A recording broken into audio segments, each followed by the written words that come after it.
નમસ્કાર મારા વહાલા ગુજરાતી મિત્રો, જાગો જોગી જાગો ચેનલમાં આપનું સ્વાગત છે. તો આજે આપણે વાત કરીશું કે સુરતા જ્યાં સુધી સંસારમાં ભટકાઈ રહી હોય છે, જ્યાં સુધી સુરતામાં અજ્ઞાન હોય છે, સુરતામાં ના સમજ હોય છે, અને જ્યારે સુરતામાં સમજણ આવી જાય છે ત્યારે સુરતા કહે છે કે છોડી પિયરિયું મારે જાવું સાસરીએ, મને એમાં તો શરમ સાની, મને બોલાવે સતગુરુ જ્ઞાની. તો અહીંયા પિયરિયું કયું છે અને સાસરિયું કયું છે, અને સુરતા રૂપી પત્નીને પોતાનો પતિ શબ્દ જે સાસરિયામાં એકલો રહે છે, પરંતુ સુરતાને પોતાના પતિની યાદ કેમ આવતી નથી, અને આ સંસાર રૂપી પિયરિયામાં સુરતા કેમ ભટકાઈ રહી છે. તો આપણે આપણી નજરે જ જોઈએ છીએ કે જ્યારે દીકરી નાની ઉંમરની હોય અને તેનામાં સમજણ ના હોય ત્યાં સુધી તે દીકરી ઢીંગલા ઢીંગલીના ખેલ રમતી હોય છે, ઢીંગલીના લગ્ન કરાવતી હોય છે.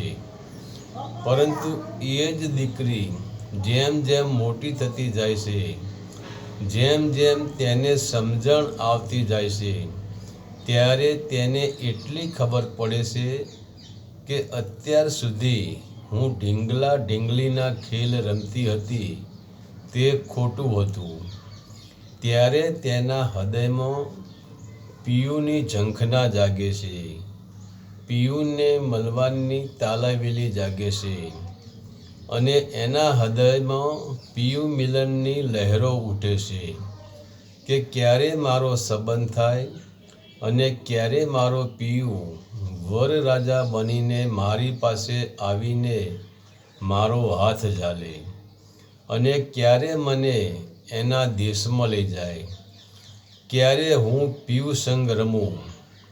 તમે જુઓ, એ જ પિયુના આનંદમાં એ જ દીકરી પિયુને સમર્પણ થઈ જતી હોય છે, અને જેવું પિયુ મિલન થયું એ જ ઘડીએ જે બાપે એ દીકરીનું પાલન પોષણ કરી મોટી કરી, એ જ દીકરી પિયુના સમર્પણના નશામાં એ જ ઘડીએ બાપનું નામ રદ કરે છે અને પોતાના પિયુનું નામ લખાવી દે છે. એવી જ રીતે આપણી સુરતારૂપી સ્ત્રીના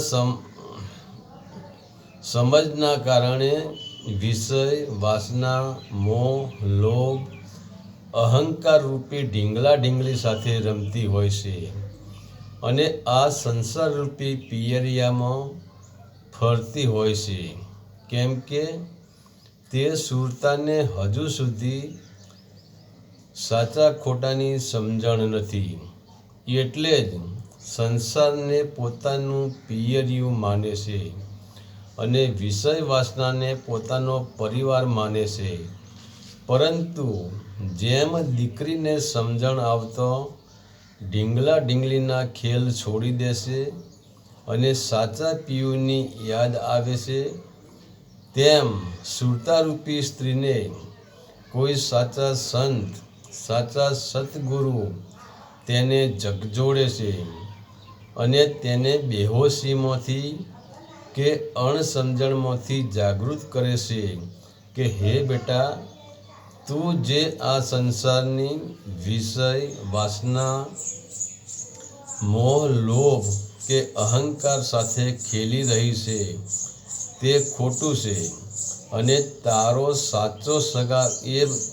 સાચા સગા નથી, અને આ લોકો તને જીવનમાં સાચો આનંદ પણ નહીં આપી શકે. આ લોકો બધા દગાબાજ છે, તારા દુશ્મન છે, કેમ કે આ લોકોએ જ તને તારા પિયુથી દૂર કરી છે.